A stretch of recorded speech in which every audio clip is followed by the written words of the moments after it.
Bismillahirrahmanirrahim. Assalamualaikum warahmatullahi wabarakatuh. Rekan-rekan sekalian, sahabat dai, Parmusi yang berbahagia, mari kita buka session hari ini, Jumat, tanggal 17 April 2020. Alhamdulillah Ketua Umum kita, Dr. Andes Haji Usama Isyam, Menteri Sosial, telah hadir bersama-sama kita dan menyampaikan materi keparmusian yang ketiga tentang dimensi Islam dalam perjuangan Parmusi. Kita buka dengan baca basmalah bersama-sama. Bismillahirrahmanirrahim. Kami persilakan Ketua Umum. Bismillahirrahmanirrahim. Assalamualaikum warahmatullahi wabarakatuh. Alhamdulillahirabbil alamin. Assalatu wassalamu ala asyrofil anbiya'i wal mursalin. Sayyidina wa maulana Muhammadin wa ala alihi wa sahbihi ajma'in. Amma ba'd.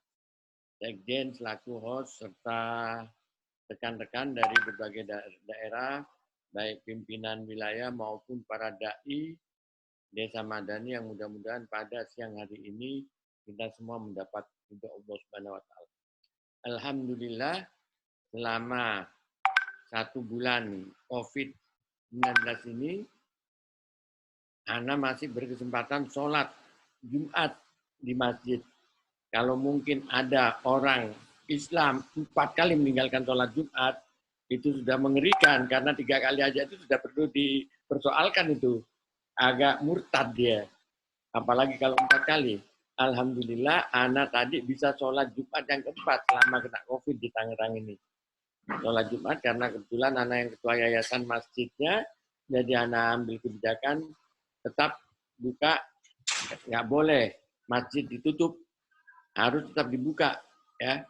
Kalau ada yang mau menutup, biar suruh datang ke rumah anak, berurusan. Akhirnya memang Kapolsek dengan jajaran Polres datang sampai 5-6 orang.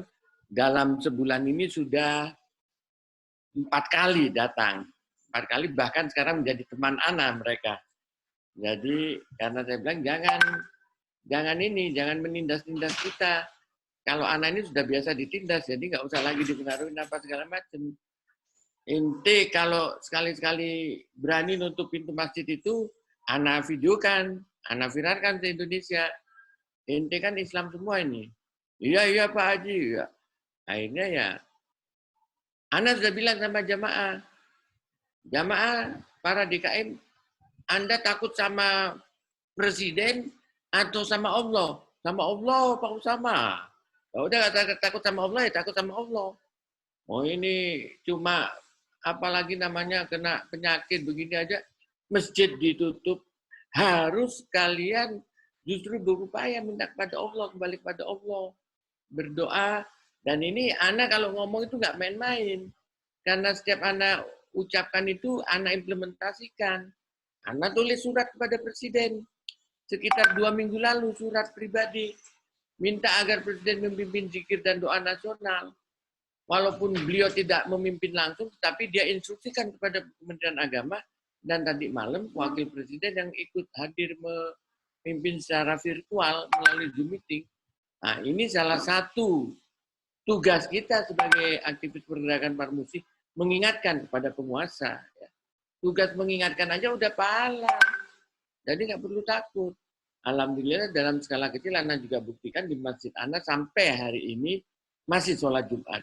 Jadi sampai Kapolsek bilang sama Ana, datang ke rumah Ana bersama Pak Usama.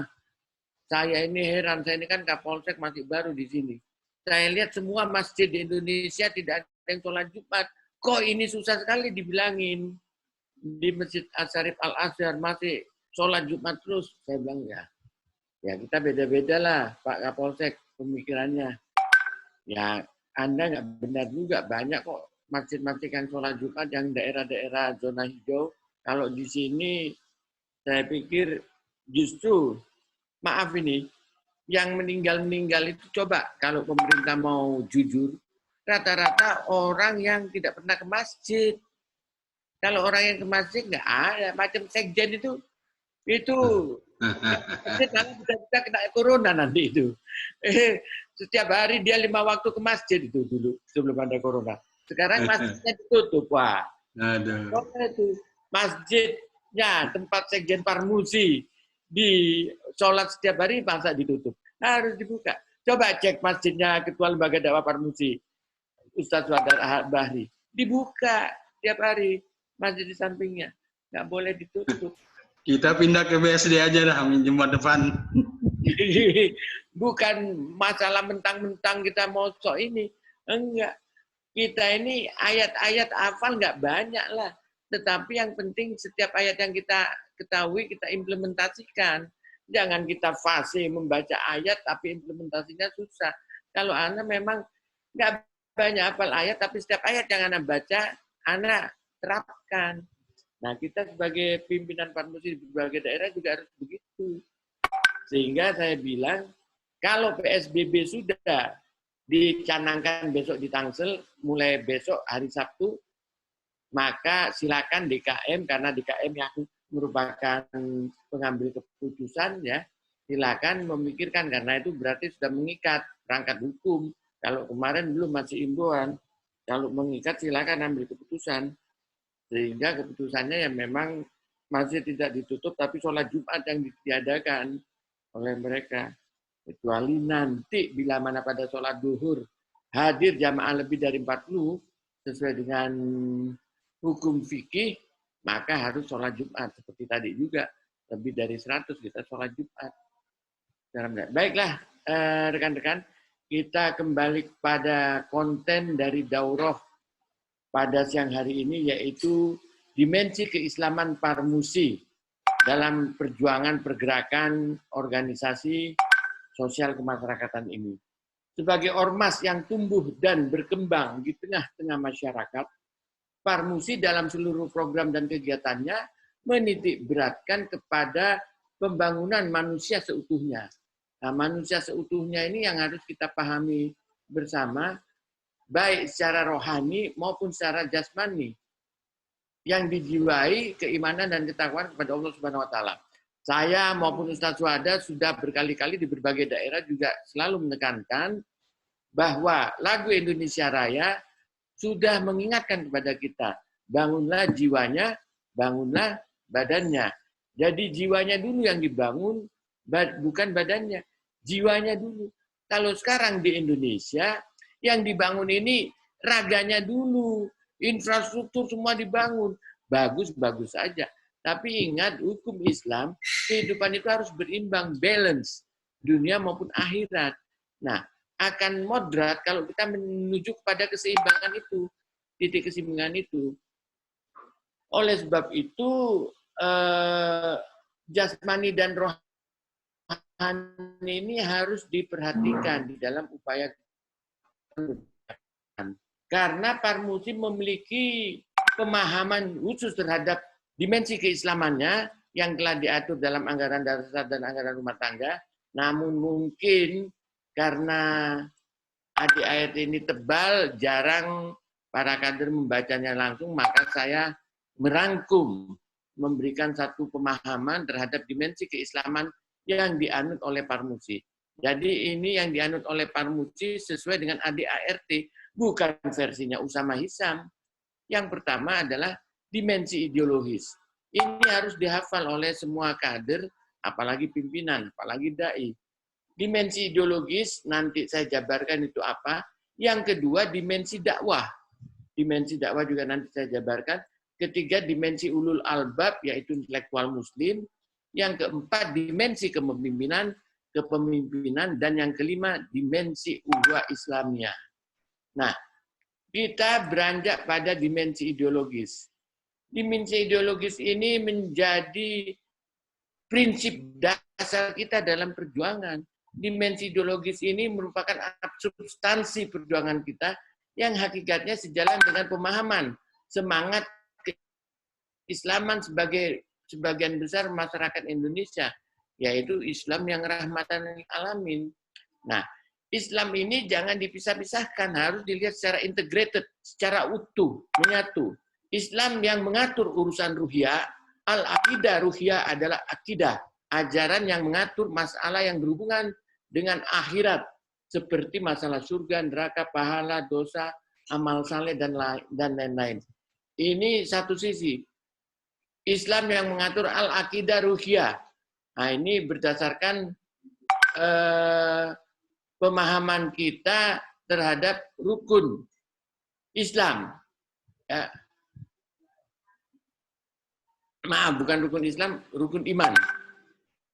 Selain itu, yang kedua adalah Islam yang mengatur urusan siasah. Siasah al-aqidah siasah adalah akidah ajaran yang mengatur urusan kehidupan sehari-hari.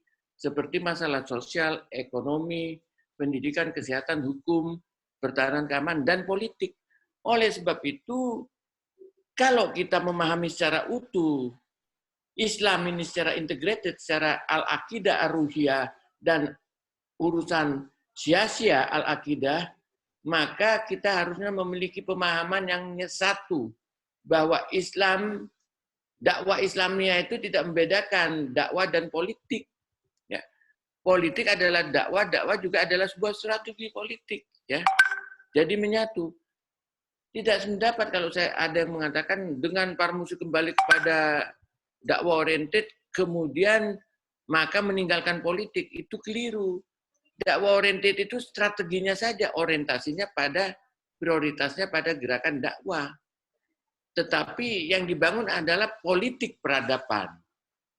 Dakwah ini kan sebuah perubahan peradaban, politik peradaban. Oleh sebab itu, secara dimensi ideologis, apa yang dikerjakan oleh Parmusi adalah sebuah gerakan akidah ya yang berlandaskan pada syariah Islam. Akidah yang dimaksud adalah keimanan kepada Allah Subhanahu wa taala, malaikat, rasul. Kita percaya juga terhadap kitab, hari kiamat, serta qada dan qadar, yaitu yang berlandaskan pada rukun iman. Yang 6 itu. Oleh sebab itu, dimensi ideologis ini menjadi ruh perjuangan kita. Kalau kita berjuang di Parmusi dengan segala kekurangan kelebihannya, kita ini memperjuangkan akidah Islamnya secara utuh. Baik secara dakwah maupun secara politis. Ya. Baik secara al-aqidah ruhiyah, maupun secara al-aqidah asyasiyah. Sehingga ini harus menjadi ruh yang menggerakkan kita semua. Yang kedua, saudara-saudara sekalian, dimensi ideologis. Dimensi ideologis ini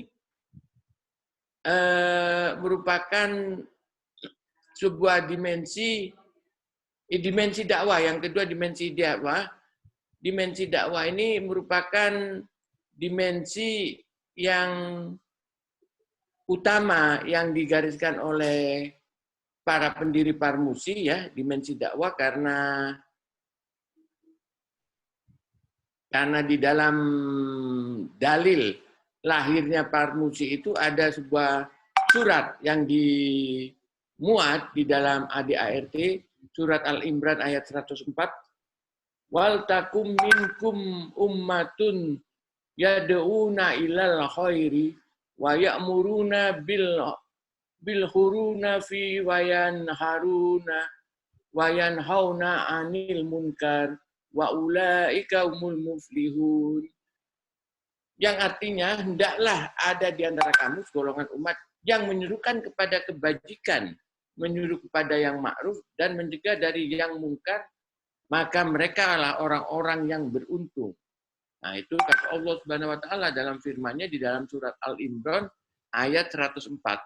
Nah, ini yang menjadi salah satu dalil lahirnya persaudaraan Muslim Indonesia pada tahun 1999 itu. Oleh sebab itu, ini menjadi dimensi dakwah. Karena dakwah itu intinya adalah amar ma'ruf nahi munkar. Dimensi dakwah yang harus kita laksanakan sesuai dengan juga berbagai firman Allah, baik di dalam Quran surat Luqman ayat 17 maupun Quran surat Al-Ashr ayat 1 sampai 3 ya. Wal asr inna insana lafi khusr illal ladzina amanu wa amilus solihati wa tawassaw bil haqqi wa tawassaw bis sabr. Demi masa sesungguhnya manusia benar-benar dalam kerugian, kecuali orang-orang yang beriman dan mengerjakan amal saleh dan nasihat menasihati supaya mentaati kebenaran dan menasihati supaya menetapi kesabaran. Ini di dalam Quran surat Al-Asyr ayat 1 sampai 3. Di dalam surat At-Tin substansinya hampir sama pesan yang dikandungnya, yang diingatkan oleh Allah. Di dalam surat At-Tin, laqad khalaqnal insana fi ahsani taqwim summa razaqnahu asfala safilin illal ladzina amanu amilus sholihati falahum ajrun khairum mamnun. Bahwa sesungguhnya kami ciptakan manusia itu dalam keadaan sebaik-baik bentuk. Kemudian kami tempatkan mereka pada posisi yang serendah-rendahnya. Posisi yang paling rendah itu apa? Api neraka. Kecuali kata Allah Subhanahu wa taala, bagi mereka orang-orang yang beriman, bertakwa dan beramal saleh. Jadi imtak amal saleh ini kata kunci. Jadi kalau Parmusi kegiatannya sekarang melakukan daurah imtak, kemudian juga melakukan gerakan amal saleh, ini memang kunci daripada Islam, substansi Islam. Maka mereka akan diberikan pahala yang seluas-luasnya oleh Allah Subhanahu wa taala. Dua hal itu. Nggak bisa imtak saja, kita mempertinggi imtak, mempertebal imtak tanpa amal saleh, nggak bisa. Karena kata Allah, kalau iman, takwa, sholat, ibadah, puasa itu hanya untuk diri kita, kebaikan kita. Tapi kalau amal soleh kita memberi fakir, miskin, yatim, piatu, Allah senang, gembira, kata Rasulullah. Karena itu kita memperhatikan umat manusia. Sehingga apa yang dilakukan oleh Parmusi selama ini, gerak melalui gerakan dakwanya, baik itu imtak maupun amal saleh, sudah tepat, saudara-saudara sekalian. Nah, itu dimensi yang kedua, yaitu dimensi dakwah. Dakwah yang kita lakukan selama ini sudah tepat. Nah, di sini misalnya Ibu Ona, Bu Dewi, dalam kondisi virus ini sedang mempersiapkan ya gerakan amal saleh, menggalang dana 1.000, 100.000 per kader. Sudah terkumpul, sekarang sedang dipesankan beras ya. Kalau nggak salah berapa? 2.000 atau 1.000 beras itu per 5 kiloan, Bu Dewi. Kalau nggak salah itu 5 kiloan beras, ada 2.000 pack ya. Ini merupakan amal saleh kita semua. Saya lihat ada dari mana, Maluku Barat Daya, dai namanya Dai Alex, dengan semangat yang tinggi menyumbang 50.000. Nggak apa-apa, 50.000 itu bukan nilainya kata Allah, tetapi atensi kepedulian kita terhadap yang lebih susah. Ketika orang yang lebih susah kita berikan uang sebesar 25 rupiah, dia tersenyum, menerima makanan sebesar 25 rupiah, senang hatinya, maka pahalanya luas, lebih besar daripada orang yang menyumbang 1 miliar tetapi dengan wajah merengut, sombong, congkak. Nah, oleh sebab itu gerakan yang dilakukan Parmusi ini sudah tepat dalam rangka kita membangun dakwah ilallah. Yang ketiga adalah dimensi ulil albab. Dimensi ulil albab ini sebuah dimensi intelektualitas ya, sebuah tradisi intelektualitas yang dibangun di dalam Parmusi, karena Islam itu sangat menjunjung tinggi ilmu, maka Parmusi itu harus bergerak berdasarkan ilmu ilmu ilahiyah. Maka diperlukanlah intelektual Muslim yang cerdas, yang dapat memahami ilmu serta tawakal ini kepada Allah, yang dalam bahasa Islamnya disebut ulul albab, intelektual Muslim. Nah, ini menjadi sangat penting di dalam proses pengkaderan dimensi ulil albab ini. Makanya kita membangun kader dai, karena dengan kader dai ini maka mereka akan terus-menerus memperdalam, meningkatkan ilmunya melalui daurah ke daurah, sehingga kapasitas keilmuan dia tentang Islam ini bisa dipertanggungjawabkan dan bisa ditularkan kepada jamaah, kepada umat Islam. Dimensi ulil albab ini cukup banyak ya, ayat-ayat yang menopang, baik Quran surat Ar-Ra'd ayat 19 ya, maupun ulul albab yang ciri-cirinya tercantum di dalam surat Al-Baqarah ayat 179, juga ada di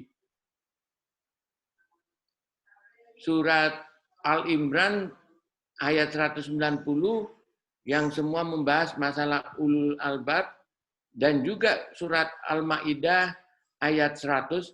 Saya kira antum para dai insya Allah bisa membukanya, mengkajinya, dimensi ulul albab ini dari berbagai aspek berdasarkan firman-firman Allah Subhanahu wa taala. Setelah dimensi ulul albab, yang keempat adalah dimensi kepemimpinan. Dimensi kepemimpinan ini menjadi kata kunci yang sangat penting bagi kader-kader Parmusi di dalam upaya memimpin organisasi, menggerakkan organisasi dakwah ini agar message pesan-pesan ilahiyah ini bisa sampai ke masyarakat. Dimensi kepemimpinan ini menjadi penting karena merupakan sebuah ukuran, tolak ukur bagi upaya untuk memanage berbagai persoalan dakwah Islamiyah. Oleh sebab itu, Parmusi memiliki 6 dimensi kepemimpinan yang ada ya. Pertama, akhlak mulia, akhlakul karimah. Ini satu dimensi kepemimpinan pertama yang harus dimiliki oleh setiap kader Parmusi, terutama para pemimpinnya. Akhlak mulia ini menjadi kata kunci bagi seluruh dimensi atau ukuran-ukuran yang lain, nilai dasar yang lain. Akhlak karimah. Yang kedua, integritas iman dan takwa. Integritas iman dan takwa dari para kader ini menjadi penting ya. Yang ketiga, kritis, harus bersikap kritis.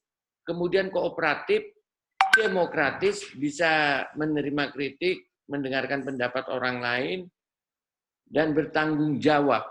Bertanggung jawab terhadap semua persoalan yang ada di dalam gerakan dakwah Parmusi ini. Yang keempat adalah amar ma'ruf nahi mungkar. Amar ma'ruf nahi mungkar yang merupakan prinsip dakwah yang harus dilakukan oleh setiap kader Parmusi. Yang kelima, semangat untuk maju, mandiri, dan disiplin. Nah, ini penting. Tanpa semangat untuk maju, mandiri, dan disiplin, nggak ada gunanya kita melakukan berbagai kegiatan ini agar supaya kegiatan ini dinamis. Dan yang terakhir adalah uhuah persaudaraan. Rasa persaudaraan itu harus ditanamkan di dalam lubuk hati. Persaudaraan sesama muslim utamanya. Sebagai Islam, sebagai muslim. Tapi sebagai anak bangsa kita harus juga memiliki persaudaraan uhuah watonia sebagai anak bangsa, dan sebagai insan kamil kita harus memiliki uhuah basyariah sebagai anak manusia ya pada Allah Subhanahu wa taala. Dan yang terakhir adalah kepeloporan. Kepeloporan ini harus ada. Contoh kepeloporan itu yang kita lakukan kemarin, melaksanakan zikir dan doa nasional pada tanggal 17 April kemarin. Tanggal 17 April kemarin ya. Minggu lalu ya kita melakukan zikir dan doa. Sebelum yang lain-lain melakukan gerakan serupa. Bahkan alhamdulillah tadi malam pemerintah melakukan zikir dan doa nasional. Nah, ini kepeloporan Parmusi. Jadi pengurus pusat itu melangkah bukan sembarangan. Ketua umum juga memberikan gagasan bukan sembarangan. Karena ada dimensi kepemimpinan yang mengatur bahwa kepemimpinan Parmusi itu harus memegang amanah sebagai pemimpin, termasuk kepeloporan. Itu yang dilaksanakan, bukan maunya ketua umum, tapi berdasarkan aturan. Syarat kepemimpinan yang ditegakkan dalam Islam itu seperti kita ketahui bersama, sudah hampir diketahui semua dai, adalah ikhlas. Ya. Seluruh sikap tindakan kita harus ikhlas, amanah, jujur, menyampaikan kebenaran, adil, dan satu hal ini yang Ana sering ingatkan teman-teman di daerah, jangan pandai kutip ayat Al-Quran, tetapi perbuatannya tidak sesuai dengan ayat-ayat. Ya, nah ini yang ditentang oleh Parmusi dulu ketika aksi bela Islam ya, kita aksi bela Al-Quran. Kita tentang. Jangan kita pandai mengutip ayat, tetapi kemudian bela penista Al-Quran. Ini kan nggak sesuai. Ini banyak terjadi di daerah, pandai mengutip ayat-ayat Quran, fasih segala macam, tapi korupsi. Nah, itu nggak bagus. Kak Parmusi nggak boleh begitu, kader Parmusi. Satu kata dengan satu perbuatan. Dan sifat baik lainnya yang harus ditegakkan dalam kehidupan bermasyarakat dan bernegara. Sikap perbuatan-perbuatan baik itu harus dikedepankan. Sehingga bisa satu kata dengan satu perbuatan.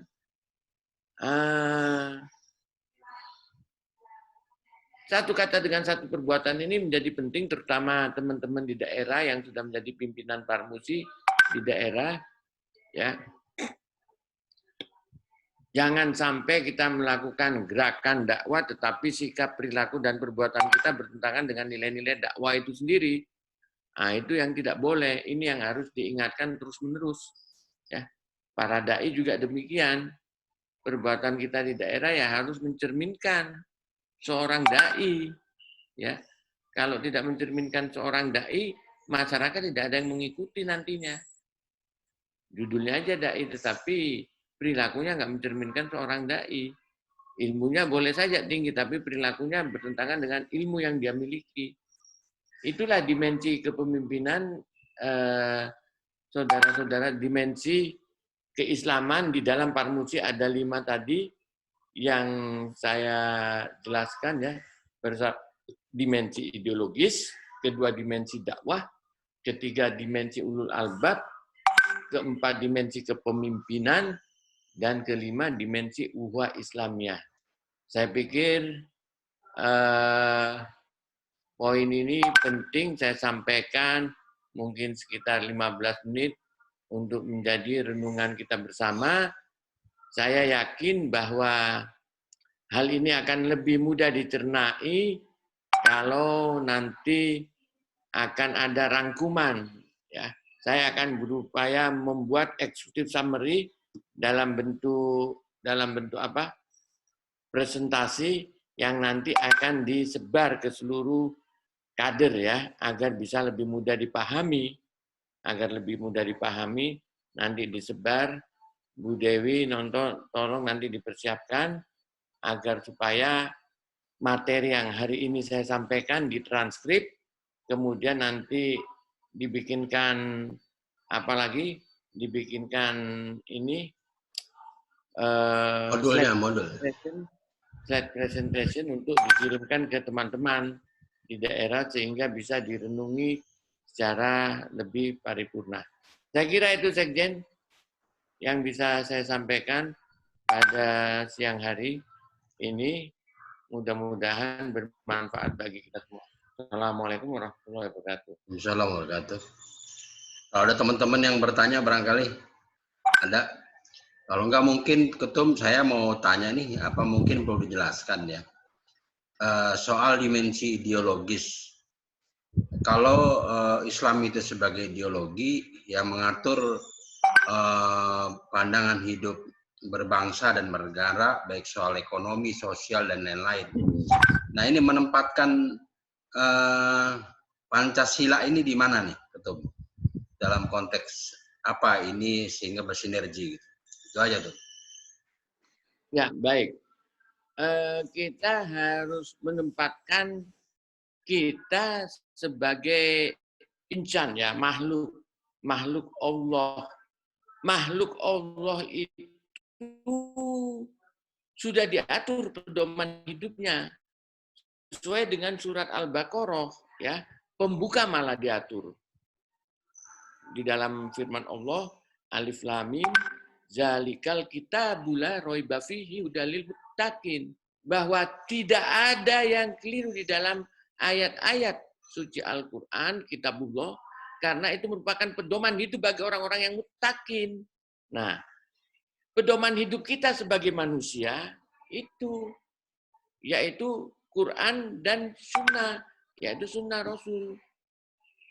Di mana menempatkannya dengan Pancasila? Negara ini berdasarkan Pancasila. Pancasila ini merupakan sebuah sistem ketatanegaraan yang mengatur tata laksana kita dalam berkehidupan, bermasyarakat, berbangsa, dan bernegara. Pancasila diatur pertama oleh satu pasal, yaitu ketuhanan yang Maha Esa. Ketuhanan yang Maha Esa itu memberikan pengakuan kepada umat beragama, terutama umat agama Islam, karena itu adalah tauhid ilallah. Kalimat tauhid ilallah. La ilaha illallah Muhammad Rasulullah. Sehingga dengan kalimat tauhid ilallah ini, sila pertama, seluruh umat Islam diperkenankan untuk melaksanakan nilai-nilai yang dianut oleh Islam itu sendiri, yang tertuang di dalam Quran dan Sunnah. Bila mana dilarang melaksanakan syariat Islam, maka negara berlawanan dengan Pancasila itu sendiri. Oleh sebab itu saya selalu mengatakan, tidak ada salahnya kita melaksanakan syariat Islam. Dalam pidato saya yang ke-18 di Milad Parmusi, saya tekankan Parmusi harus tetap melaksanakan syariat Islam dalam kehidupan sehari-hari. Kita sebagai umat beragama, umat Islam dalam melaksanakan fikih, termasuk dalam keyakinan tauhid kita, harus tetap berdasarkan syariat Islam. Bukan berdasarkan daripada Pancasila. Dengan demikian, nilai-nilai Al-Quran Sunnah itu lebih tinggi derajatnya daripada Pancasila. Lebih tinggi derajatnya. Bukan sebaliknya, kita harus menganut Pancasila dalam pedoman hidup. Tidak demikian. Pancasila hanya kita gunakan sebagai perangkat ideologi, perangkat hukum dalam berbangsa dan bernegara. Itu saja. Mengapa? Karena para ulama terdahulu, the founding fathers, pendiri bangsa ini, telah melaksanakan konsensus. Nah, ini bahasanya Kiai Haji Ma'ruf Amin ketika menjelaskan perbedaan antara Pancasila dengan syariat Islam ini jangan dibenturkan. Karena kita umat Islam harus melaksanakan konsensus dari para ulama terdahulu yang sudah mengakui Pancasila sebagai sebuah aturan di dalam kehidupan berbangsa dan bernegara yang di dalamnya beragam agama. Sehingga kita melakukan pelaksanaan daripada Pancasila itu terbatas pada tataran kehidupan ketatanegaraan bangsa Indonesia. Tetapi dalam kehidupan kita sehari-hari tetap kita berdasarkan syariat Islam. Saya kira itu Pak Sekjen. Terima kasih Ketua Umum. Ini pas 40 menit. Alhamdulillah teman-teman sekalian. Nanti kita sambung lagi ya setelah ini kita tutup untuk bicara secara bebas. Teman sekalian, daurah hari ini kita tutup dengan baca kafaratul majlis. Subhanakallah bihamdika asyhadu an la ilaha illa anta astaghfiruka wa atubu ilaik. Billahi taufiq hidayah. Assalamualaikum warahmatullahi wabarakatuh. Waalaikumsalam. Ibu Dewi, persiapan hari Sabtu malam gimana, Bu? Sabtu malam. Teman-teman untuk zikir nasional nih, teman-teman mungkin perlu dengar nih. Ada Ketua DKI, ada Maluku Utara, ada Nur Syaka nih dari Sulteng ya. Ada Wiyadi dari Riau ya. Nah, ada Ibu Nur Hayati Payapo dari Muslimah Pusat. Gimana, Bu Dewi? Iya Pak Sekjen, jadi MEMS-nya sudah selesai. Jadi MEMS ini sudah dibuatkan dengan schedule Ahad tanggal 18 April 2020. Dan sesuai dengan